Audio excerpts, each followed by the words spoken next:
So let's go ahead and do the experiment itself. Obviously, I did the experiment for you, taking pictures and videos. First part, preparation of the solution of the Mohr salt. So we're going to take some of the ammonium iron 2+ sulfate .XH2O, and we're going to dissolve it up in an appropriate solution. Okay, so the first step is we need to weigh out some of that Mohr salt. It's a solid, and we need to record the mass that we're going to be used. Okay, very important that we know as precisely and as accurately as possible how much of this Mohr salt we're going to start with. So here is my balance on which I have put a weighing boat, and you can see that weighs 0.9657 grams. Then I'm going to add some of the Mohr salt to it. And experimental technique point, you always add what you're weighing in the weighing boat outside of the balance and then put it back on, because if I was to just take this and start spatulaing out some of my solid here, some of it might get spilled, it would mess up the measurement, it would make the balance yucky, and so on.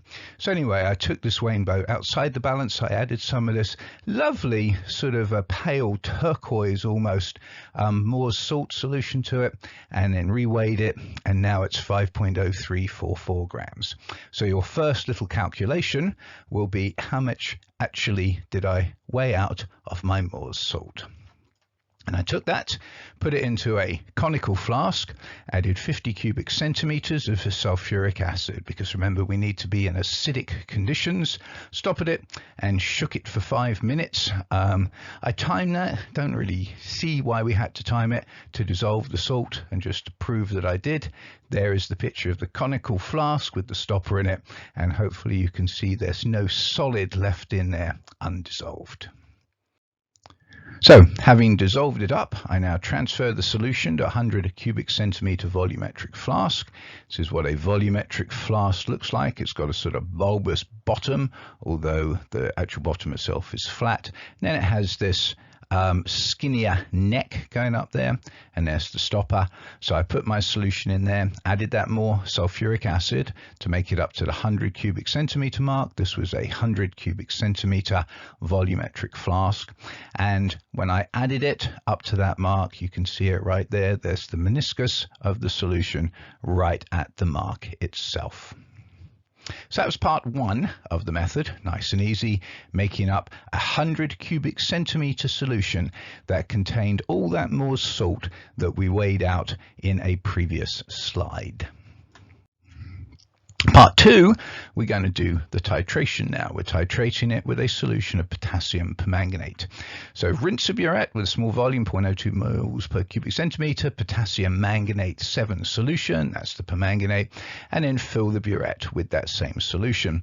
Now again, little bit of experimental technique to discuss here. Okay, a burette is this long glass cylinder here. Okay, and when you have a fairly high bench like we do in our lab, and I'm sure some of you do, the top of the burette can be sort of 7 feet above the top of floor level. When you fill a burette, you need to put a funnel in there. But then if you're not tall enough to be able to reach and pour into that funnel, so that as you will see in a minute, the funnel is below your eyes, you need to lower it until it is.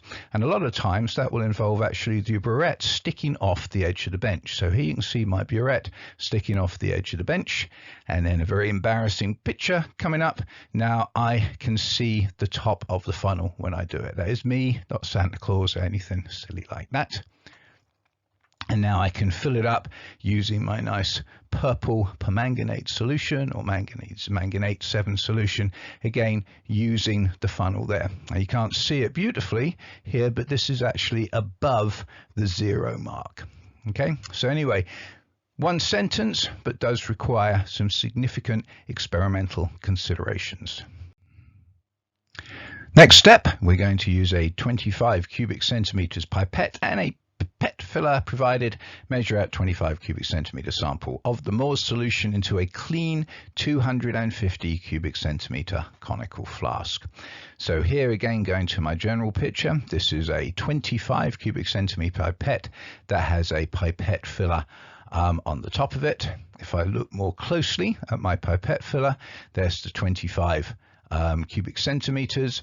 And then an important little note that you'll see on a lot of precise glassware is how precise is the glassware itself. Well, and we'll come back to this later on, the pipette is plus or minus 0.1 cubic centimeters.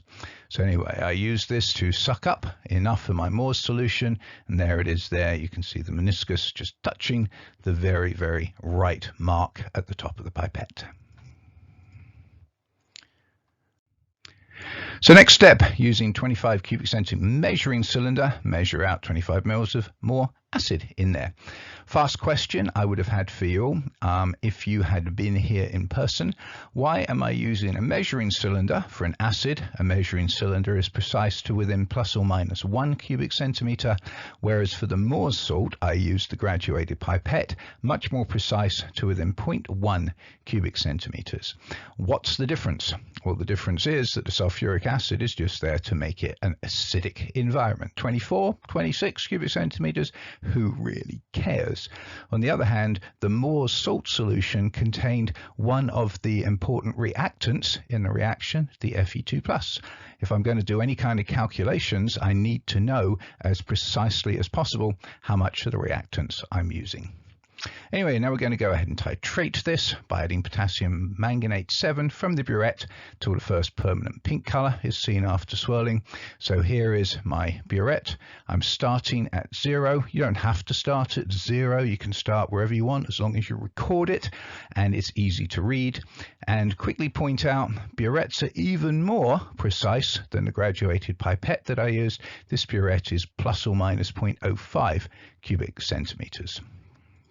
So anyway, here's the setup. I'm going to apologize for my technological ignorance here. This is a picture I took on my iPhone. It looked really good like this, except it's on the side.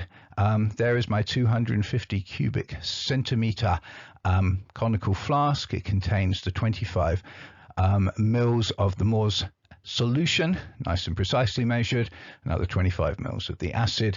There is my burette with the tip pointed at it. Now I'm going to press play here just so you can see what's happening, and because it will be clattering around just to provide realism of the stirrer bar, I'm going to say I'm just going to add a little bit of the permanganate to the solution. The color will very, very quickly disappear as the permanganate reacts with the Fe2+, and I'm going to show you a couple of those type of additions. So there we are. There I am adding it. Excuse the squished nature, like I said, technologically ignorant. Add it in. You can see the color very quickly disappears because the Fe2+ reacting quickly with it. Now, as I get close to the end of the titration here, and you can see it's still nice and colorless in there, okay? But now I've added, I think at this point I'd added about 24.5 cubic centimeters of the permanganate.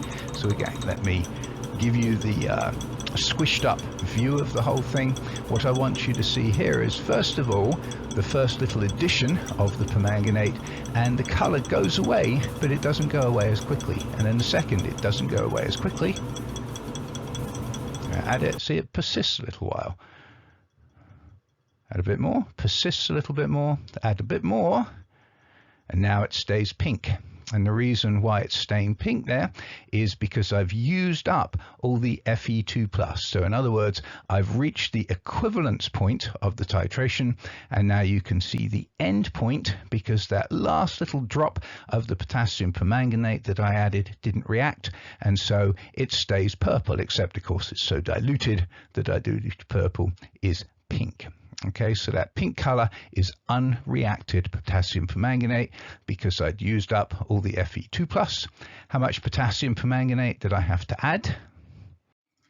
Well, here is a nice big picture of what the burette looks like. Remember, we started at 0. And I've added enough now, 25.1, 2, 3, 4, that's 25.5, 25.6, 25.7. And I'm going to say, as you will see in a minute, that because I can read it to within plus or minus 0.05, I'm going to say that that's 25.75. Okay?